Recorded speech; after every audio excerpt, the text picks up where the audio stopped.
Hello everyone, I welcome all of you to Bihar PC Sutra. और ये अभी आपके सामने जो पीडीएफ ओपन हुई दिख रही है, must attempt question by Bihar PC Sutra. ये बेस्ड है पीवाईक्यू पे, प्रीवियस ईयर क्वेश्चंस पे ये बेस्ड है। ये सेट है कितने क्वेश्चन का? तो ये सेट है टोटल 1 से लेकर के टोटल कितने क्वेश्चन इसमें, तो 60 क्वेश्चंस हैं इसमें। आपको ये पूरा का पूरा कंप्लीट करना है। देखिए ये पढ़िएगा और साथ में इधर इसका एक्सप्लेनेशन दिया हुआ है। मैं ट्राई करूंगा कि अभी मैं काम कर रहा हूं आप लोग के लिए कि बिहार की इकोनॉमिक सर्वे प्लस में बिहार का जो बजट है उस पर वीडियो बनाने की। उसके बाद मैं थर्ड नंबर पे आपकी इसकी वीडियो बना दूंगा जो अभी आपके सामने, लेकिन इसका सेट मैंने कहाँ पे अपलोड कर दिया है, तो इसका सेट आप देखोगे तो ये अपना टेलीग्राम चैनल बिहार पीसी सूत्रा पे ऑलरेडी अपलोड कर दिया गया, दोनों मीडियम में, हिंदी और इंग्लिश दोनों मीडियम में। प्लस में अभी मैं आप सबके लिए ये 7 निश्चय 3, ठीक है, 7 निश्चय 3 की वीडियो अपलोड कर रहा हूँ जो कि आपको सुननी है कितने पे, तो एटलीस्ट आप 1.5x पे सुनिएगा, क्योंकि वो मेंस की वीडियो में से कट करके आप लोग के लिए ये अपलोड कर रहा हूँ 7 निश्चय 3, क्योंकि इंपॉर्टेंट है। तो आप एक बार पूरा का पूरा गो थ्रू कर लोगे तो बेटर होगा, ठीक है। 1.5x पे रिकमेंडेड है कि आप सुनोगे, ठीक है। चलिए, थैंक यू सो मच। तो 7 निश्चय जो है वो क्या है कि फ्लैगशिप प्रोग्राम है, किस चीज पे बेस्ड है? तो 7 निश्चय जो बेस्ड है वो न्याय के साथ विकास पे बेस्ड है। मतलब 7 निश्चय is a flagship programme based on न्याय के साथ विकास टू मेक बिहार, क्या बिहार को बनाएगा, क्या आत्मनिर्भर और विकसित बिहार बनाएगा, है ना। तो ये क्या है, न्याय के साथ किस टाइप का जो प्रोजेक्ट है, जो 7 निश्चय 3 जो स्कीम है, तो उसका कोर क्या थीम होगा, कोर थीम क्या होगा? तो आप ये लिख लो कि कोर थीम क्या होगा, तो आउटकम बेस्ड होगा, आउटकम बेस्ड ये हो गया कोर थीम। और क्या होगा कि इंप्लॉयमेंट लेड होगा, इंप्लॉयमेंट लेड, ठीक है, इंप्लॉयमेंट लेड। और क्या होगा, ईज ऑफ लिविंग को प्रमोट करेगा, ठीक है। ये क्या करेगा, 7 निश्चय 3 जो कि फ्लैगशिप प्रोग्राम है नीतीश कुमार जी का, और ये क्या प्रमोट क्या करेगा, तो न्याय के साथ विकास देगा, जो कि कोर थीम इसका क्या रहेगा, तो आउटकम बेस्ड, एम्प्लॉयमेंट लेड और ईज ऑफ लिविंग। अच्छा, ये कितना तारीख को लॉन्च किया गया था, तो 16 दिसंबर 2025 को ये लॉन्च किया गया था, ठीक है, लॉन्च्ड ऑन 16 दिसंबर 2025 को लॉन्च किया गया था बाय किसके द्वारा, तो Bihar government with outcome oriented ease of living and employment generation. यहां पे ना आप देख रहे हो कि आर्टिकल नंबर 38 जो कि 38 नंबर है, जो कि क्या फुलफिल करता है, डीपीएसपी को क्या बनाता है कि वेलफेयर स्टेट ओरिएंटेड काम करने का जो गवर्नमेंट को जो डायमेंशन देता है, जो एरिया देता है, तो उसके तहत ये लाया गया है फॉर वेलफेयर ऑफ पीपल, ठीक है। अब देखते हैं कि इसका इवोल्यूशन कैसे हुआ, क्या डायरेक्ट 7 निश्चय 3 आ गया, या उससे पहले 7 निश्चय 1, 2 कुछ आया होगा, तो बिल्कुल आया था। तो सबसे पहले क्या आया था, तो 7 निश्चय 1 आया था। और ये कब आया था, तो इसका जो ईयर था, ईयर 2015 से लेकर के 2020 के बीच में आया था आपका क्या, तो 7 निश्चय 1। और जो सेकंड था 7 निश्चय 2, वो कब आया है, जो 7 निश्चय सेकंड है वो कब आया है, तो वो आया है आपका 2020 से लेकर के 2025 तक। और जो लास्ट जो आपका अभी का जो आप देख रहे हो 7 निश्चय 3, और ये कब से कब तक के लिए वैलिड रहेगा, तो ये रहेगा वैलिड आपका 2025 से लेकर के 2030 तक का ये वैलिड रहेगा, ठीक है। तो अच्छा, आपने बताया अभी कि 7 निश्चय 3 आ चुके हैं, तो कुछ ना कुछ काम भी होगा इनका, तो हाँ बिल्कुल इनका काम भी था, इनमें काम भी हुआ। तो पहला का क्या एम था, जो पहला क्या एम था कि बेसिक इंफ्रास्ट्रक्चर पे काम करेंगे, बेसिक इंफ्रास्ट्रक्चर पे काम किया जाएगा, ठीक है। सेकंड पे क्या काम था कि यूथ एंड सोशल इंपावरमेंट, तो सेकंड में यूथ एंड सोशल एम्पावरमेंट पे काम किया गया था। और जो थर्ड है आपका, उसमें क्या किया जाएगा, तो employment, income and ease of living, जिस पे हम लोग यहां पे बात कर चुके हैं। ठीक है, तो ये थर्ड पे काम किया जाएगा। ओके, अब समझ में आ गया 1 2 3। ठीक, अब हम इसके आगे देखेंगे तो कुछ ना कुछ फीचर्स रहे होंगे। 7 निश्चय जो 3 आई है, तो इसके कुछ ना कुछ तो फीचर्स होंगे। तो हम लोग सबसे पहले वो लिख देते हैं, 7 निश्चय 3 फीचर्स। ठीक, 7 निश्चय 3 फीचर्स पे अब हम लोग बात करेंगे तो क्या क्या फीचर्स होगा। तो ये एक अम्ब्रेला स्कीम डेवलपमेंट है, मतलब एक स्कीम के अंदर मल्टीपल डिफरेंट स्कीम्स हैं। मतलब अभी आप आगे देखोगे कि इसके अंदर 7 पिलर्स हैं, हम 7 पिलर पे बात करेंगे। तो बट ये क्या है, इसका फीचर्स क्या है, तो अम्ब्रेला ठीक है, स्कीम डेवलपमेंट है, स्कीम डेवलपमेंट। ठीक है, नेक्स्ट आप देखते हो अगला फीचर्स क्या है कि आउटकम ओरिएंटेड है। ये नहीं कि बन गया हो गया, आउटकम कुछ निकल ही नहीं रहा है। यहां पे क्या है, outcome oriented, citizen centric, outcome oriented और क्या है, सिटीजन सेंट्रिक।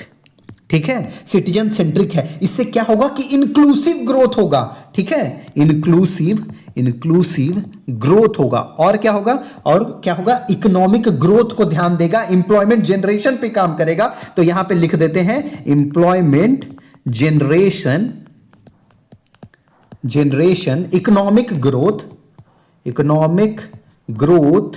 ठीक है, उस पे ध्यान देगा। इंपावर किसको करेगा, इंपावर तो यूथ है, वुमेन है, फार्मर्स है, तो सबको इंपावर करेगा। तो empower youth, women and farmers, ETC, farmers etcetera.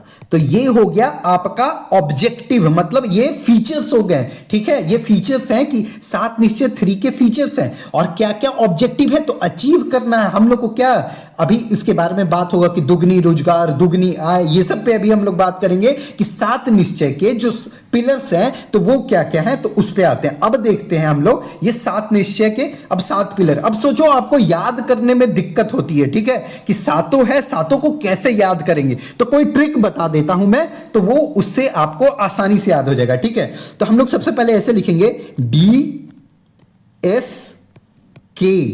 ठीक है, दिनेश कार्तिक एक क्रिकेटर थे, DSK। वो यू से याद रखिएगा कि आपको क्या किए, तो SMS किए। ठीक है, SMS किए। ठीक है, कौन किए आपको SMS, तो यहां पे आप लोग ट्रिक रखिएगा कि दिनेश कार्तिक। ठीक है, दिनेश कार्तिक ने आपको क्या किया, तो SMS किया। ठीक है, इतना आप याद रख लीजिए, बस इतना से आपका ट्रिक पूरा बन गया। ठीक है, 7 निश्चय 3 का पूरा आपको ट्रिक बन गया। अभी आपको समझ में आ जाएगा कि कैसे मैं बात कर रहा हूं। ठीक है, तो वो देखते हैं 7 पिलर।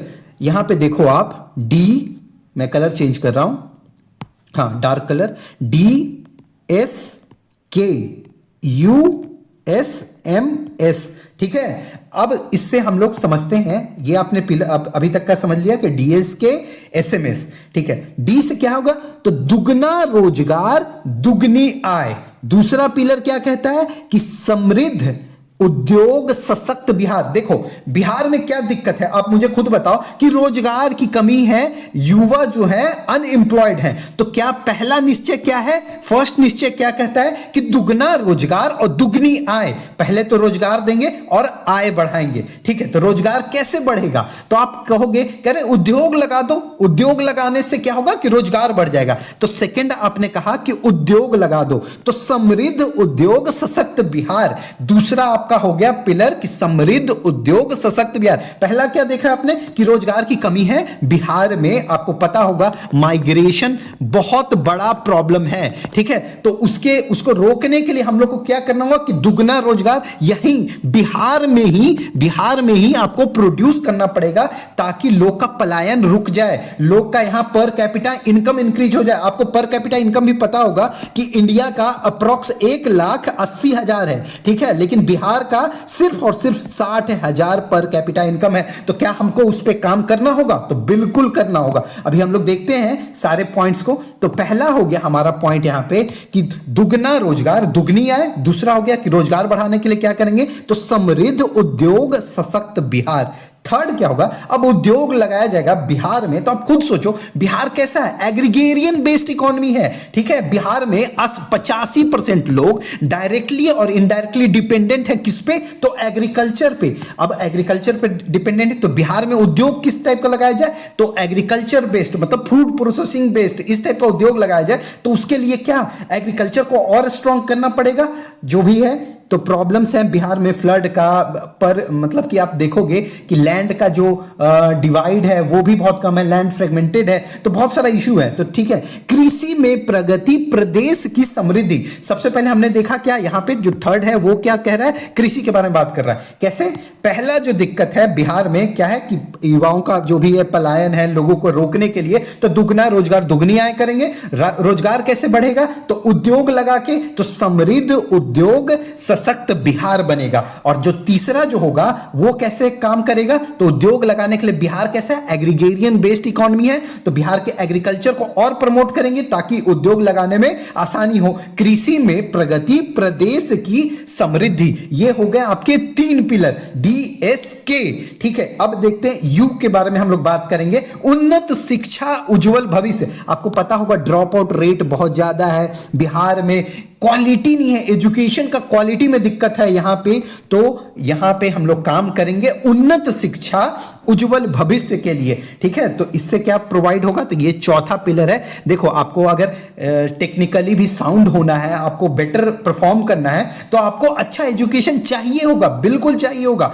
तो और जब एजुकेशन अच्छा मिल जाएगा, आपका एग्रीकल्चर अच्छा हो जाएगा, यहां पे उद्योग लग जाएगा, रोजगार डबल हो जाएगा पर कैपिटा इनकम, तो लोगों का जो नेक्स्ट जो प्रॉब्लम है, अभी जो हेल्थ इंफ्रास्ट्रक्चर है बिहार का बहुत मतलब अभी उतना सही नहीं है, तो उसको बेटर करने के लिए हम लोग को बहुत जरूरत है, ठीक है। और ईज ऑफ लिविंग के लिए भी ये बहुत जरूरी है। तो यहां पे क्या है? सुलभ स्वास्थ्य, सुरक्षित जीवन, ठीक है। सुलभ स्वास्थ्य और सुरक्षित जीवन, तो ये हो गया आपका 5वां जो कि पिलर हो गया DSKU। यहां पे SMS हम लोग अभी बात करेंगे। तो बाकी पे 2 बात करते हैं। जो यहां पे क्या है कि मजबूत आधार। अब देखो हमारे पास क्या हो गया? सबसे पहले हमको रोजगार चाहिए था तो डबल कर दिए रोजगार। उद्योग कैसे रोजगार आएगा? तो उद्योग लगाएंगे, तो समृद्ध उद्योग हो गया। उसके बाद कैसे उद्योग बिहार में कैसा लगेगा? तो कृषि बेस्ड, एग्रीकल्चर बेस्ड। तो यहां पे कृषि में प्रगति, प्रदेश की समृद्धि। अब देखो जब ये सब हो गया तो एजुकेशन अच्छा चाहिए, तो एजुकेशन हो गया यहां पे।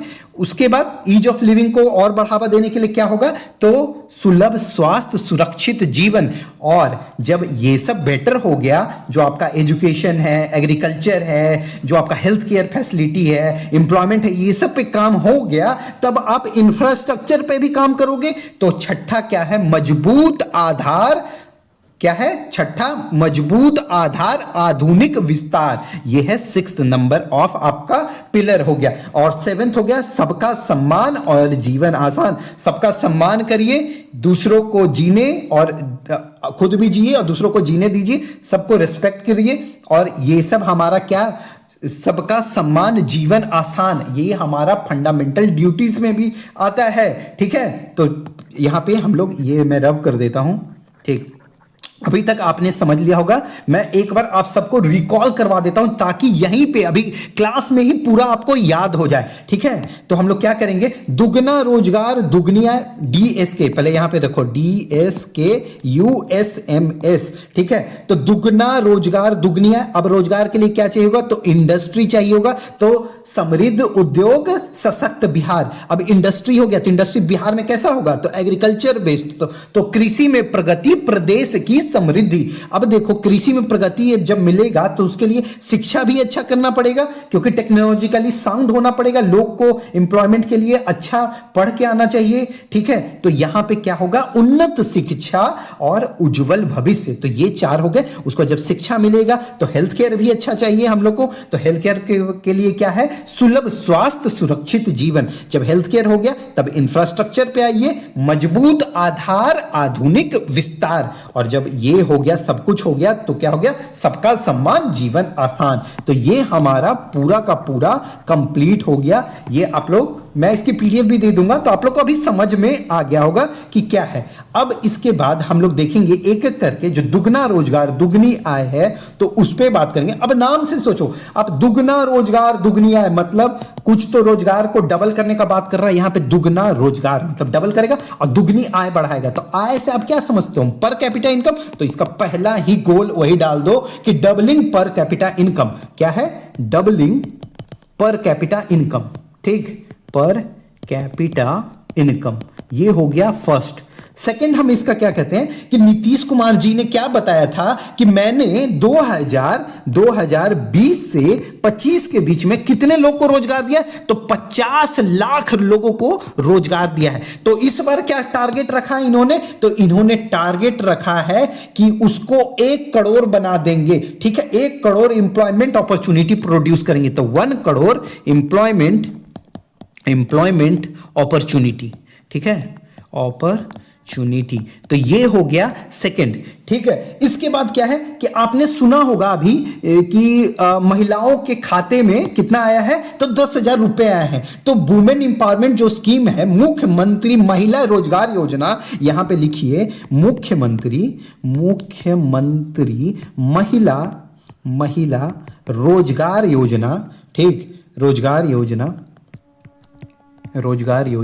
तो यहां पे क्या बात किया गया कि जो भी लोग बचे हुए हैं, जिनके अकाउंट में पैसा नहीं गया है 10,000, तो उनको जो रिमेनिंग अमाउंट है 10,000 वो प्रोवाइड किया जाएगा। और जो फोर्थ नंबर का क्या है कि जो लोग बच गए हैं उसके बाद 10,000 का ये जो सपोर्ट मिलेगा वो तो मिलेगा ही, प्लस में जो आपने सुना होगा कि 2 लाख का लोन भी मिलेगा। तो किनको मिलेगा, तो जो कास्ट जो सर्वे जो हुआ था 2023 में, सर्वे जो हुआ था 2023 में, ठीक है, तो उसके बेसिस पे क्या किया जाएगा कि जो लोग नीडी होंगे मतलब जो 94 लाख जो पुअर हैं, 94 लाख जो पुअर पीपल निकल के आए थे, इसमें से तो फैमिलीज जो कास्ट सर्वे से जो निकल के आई थी उनको प्रायोरिटी दिया जाएगा ये 2 लाख लोन के लिए, ठीक है, प्रायोरिटाइज किया जाएगा। और क्या किया जाएगा, इसमें हार्ट लगाया जाएगा, ये सब बात है नॉर्मल सी, बट ये डेटा आप में आना चाहिए। रोजगार जो अगर आपसे क्वेश्चन आया कि दुगना रोजगार दुगनी आय,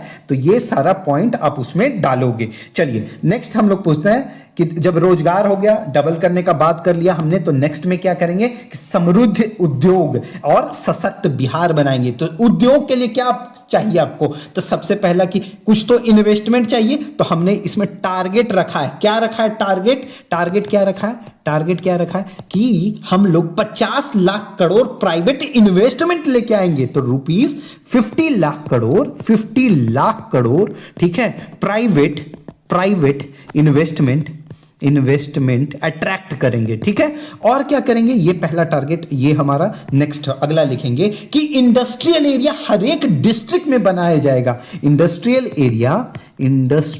एरिया इन ऑल डिस्ट्रिक्ट। आपको ने सुना होगा बियाडा का नाम, डिस्ट्रिक्ट, ठीक है। तो ये लिखता हूं डिस्ट्रिक्ट, ठीक है। तो ये हो गया ईज ऑफ डूइंग को। अच्छा, टोटल कितने शुगर मिल जो अभी बंद हो चुके हैं, तो 25 जो शुगर मिल उनका क्या किया जाएगा, रिवाइवल किया जाएगा, ठीक है, रिवाइवल किया जाएगा, फिर से उनको स्टार्ट किया जाएगा, ठीक। और बिहार को ईस्ट इंडिया का इंडस्ट्रियल हब बनाएगा, ठीक है। Bihar as a east India industrial hub setup ऐसे लिख देता हूं, setup Bihar as a east India industrial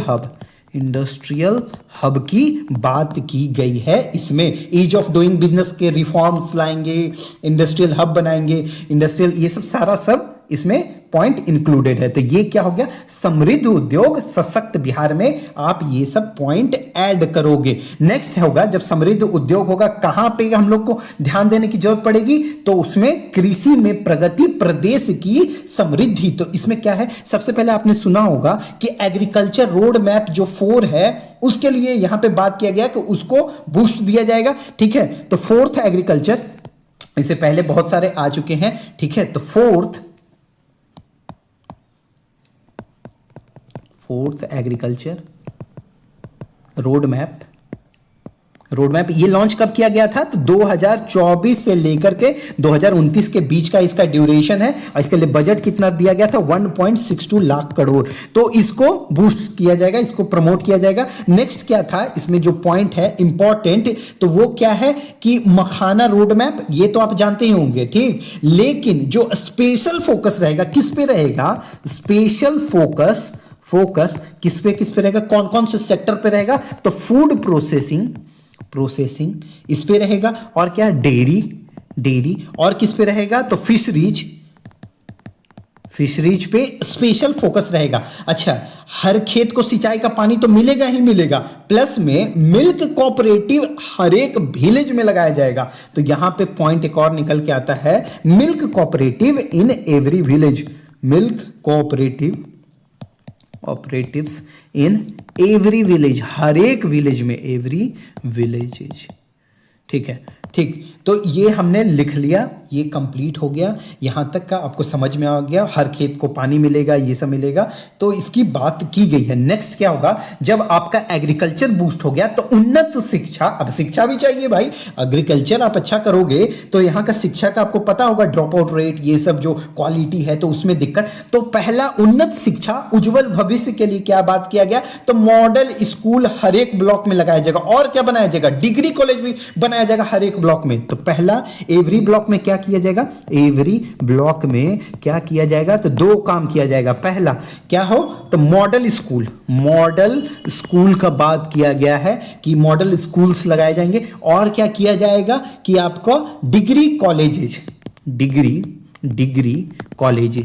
colleges की बात की गई है इसमें। अच्छा, ठीक है, क्या होगा, एजुकेशन सिटी भी बनाया जाएगा। ठीक है, सेकंड, एजुकेशन सिटी की बात की गई है, education city and centre of excellence. ठीक है, सेंटर ऑफ एक्सीलेंस। चलिए, ठीक, ये हो गया यहाँ पे कि न्यू हायर एजुकेशन डिपार्टमेंट बनाया जाएगा। चलिए, सब में 3-3 पॉइंट लिख रहे हैं, तो ये भी लिख देते हैं कि न्यू हायर एजुकेशन डिपार्टमेंट। ठीक है, डिपार्टमेंट सेट किया जाएगा। ठीक है, अब ये हो गया, यहां तक का हमने देख लिया DSKU। अब हम लोग देखेंगे क्या, SMS। ठीक है, क्या था कि 5वां, जब हमने देखा कि शिक्षा अच्छी हो गई है, तो क्या हम लोग नेक्स्ट क्या टारगेट करेंगे, तो नेक्स्ट टारगेट करेंगे हेल्थ पे। तो क्या होगा, सुलभ स्वास्थ्य सुरक्षित जीवन। तो इसमें पहला ही जो इंपॉर्टेंट जो पॉइंट है, जो ब्लॉक लेवल का जो हॉस्पिटल हुआ करता है, ठीक है, तो उसको क्या, किसमें बदला जाएगा, तो स्पेशियलिटी हॉस्पिटल में बदला जाएगा। ठीक है, स्पेशियलिटी हॉस्पिटल में उसको बदला जाएगा। ठीक है, और क्या होगा, जो डिस्ट्रिक्ट लेवल का जो रहेगा, डिस्ट्रिक्ट लेवल का जो हॉस्पिटल रहेगा, उसको सुपर स्पेशियलिटी हॉस्पिटल में बदला जाएगा। ठीक है, तो वो मैं लिख देता हूं। सेकंड, जो डिस्ट्रिक्ट लेवल जो हॉस्पिटल्स होंगे, उनको किस में बदल जाएगा, तो सुपर स्पेशियलिटी हॉस्पिटल में बदला जाएगा। और इसमें क्या किया जाएगा कि पब्लिक प्राइवेट पार्टनरशिप को प्रमोट किया जाएगा हेल्थ केयर के एक्सपेंशन के लिए, फॉर हेल्थ केयर एक्सपेंशन के लिए। और क्या किया जाएगा कि जो सरकारी जो डॉक्टर्स हैं, बहुत डॉक्टर क्या करते हैं कि बाहर जाके प्रैक्टिस करना स्टार्ट कर देते हैं। ठीक है, तो उनको रोकने के लिए इसमें प्रावधान लाया जाएगा कि पॉलिसी टू रिस्ट्रिक्ट, यहां पे क्या लाई जाएगी, पॉलिसी टू रिस्ट्रिक्ट किनको किया जाएगा, private practices by government doctors. ठीक है, प्राइवेट प्रैक्टिसेज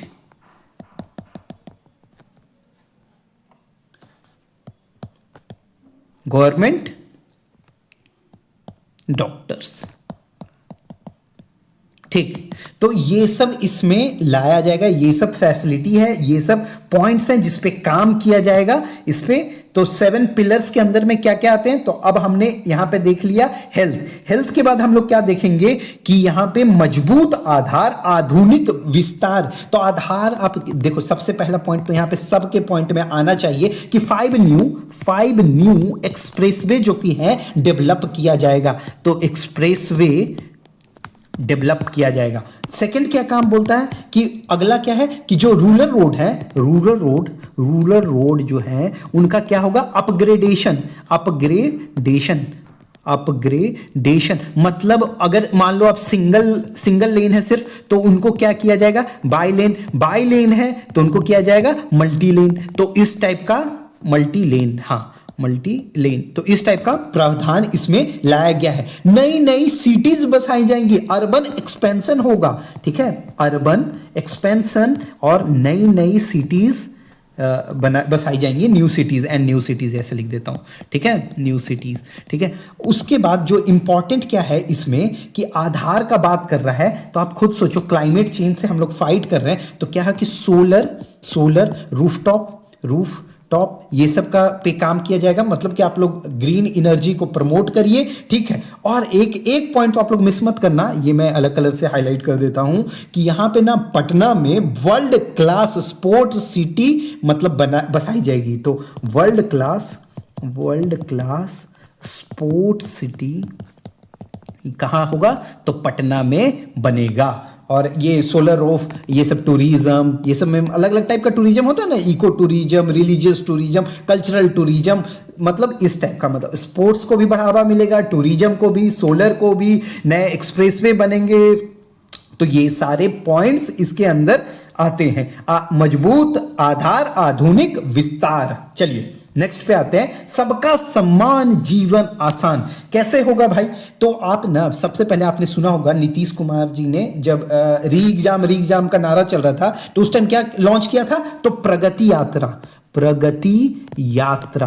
तो उसमें जो बहुत सारे जो प्रोजेक्ट्स थे वो कंप्लीट नहीं हुए, तो उनको पहले कंप्लीट किया जाएगा। तो 430 जो प्रगति यात्रा के टाइम में जो प्रोजेक्ट्स थे, तो उनको पहले कंप्लीशन किया जाएगा, उसको कंप्लीट किया जाएगा।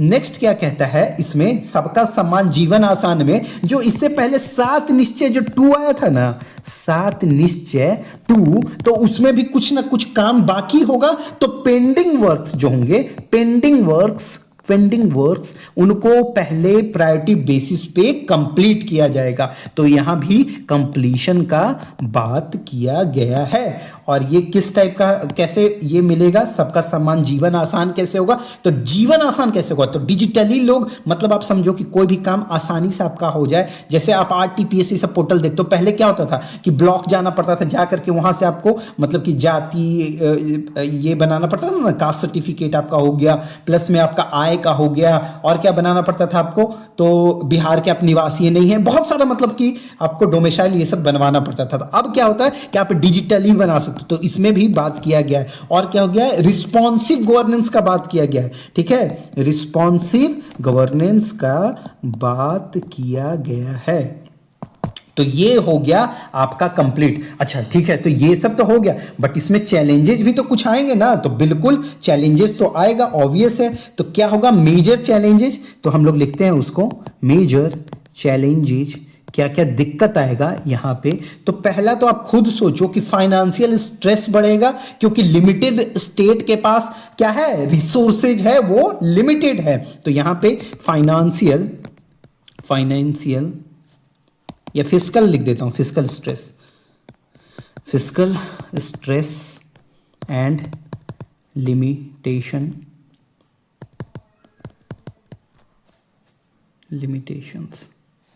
ठीक है, किसके कारण लिमिटेशन है, तो ऑलरेडी रिसोर्सेज का स्टेट के पास ऑलरेडी क्रंच है। ठीक है, तो उसके लिए एडमिनिस्ट्रेटिव एंड कैपेसिटी गैप भी है। तो हाँ, ये लिख सकते हो आप कि एडमिनिस्ट्रेटिव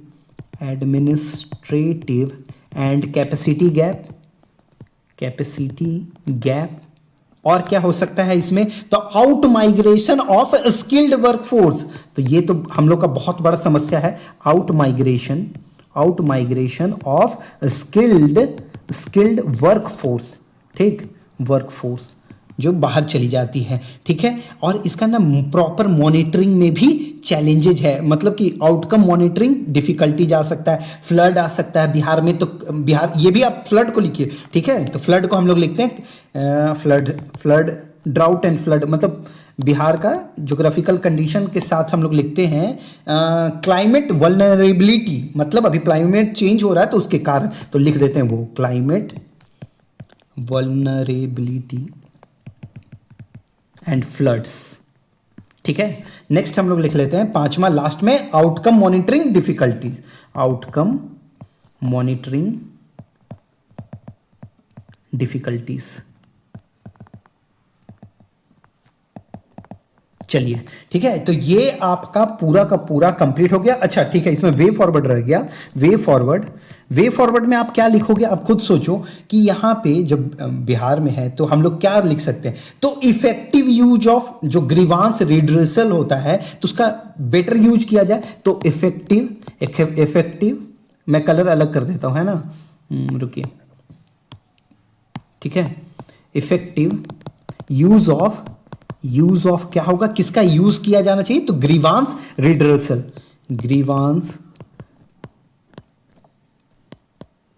रिड्रेसल, ठीक है। उसके बाद monitoring at block level and local level, ऐसा मतलब अगर हम लोग करेंगे मॉनिटर तो सही से प्रोजेक्ट का इंप्लीमेंटेशन हो सकता है, तो monitoring of block and local level staffs, इनका देखेंगे, मॉनिटर करेंगे। क्लाइमेट रिलिजियन जो इंफ्रास्ट्रक्चर का यहाँ पे ये वल्नरेबिलिटी है ना, हमेशा पे एक बात याद रखना कि हम लोग जो वल्नरेबिलिटी है ना उसको हम लोग हमेशा, चैलेंजेस जो भी है उसको हमेशा वे फॉरवर्ड में हम लोग यूज कर सकते हैं। तो यहाँ से जो हमने जो 4th पॉइंट लिखा था तो वो भी हम लोग यहाँ पे डाल सकते हैं कि क्लाइमेट रिजिलियंट जो इंफ्रास्ट्रक्चर बनाएंगे तो वो फाइट करेगा, है ना, तो रिजिलियंट इंफ्रास्ट्रक्चर,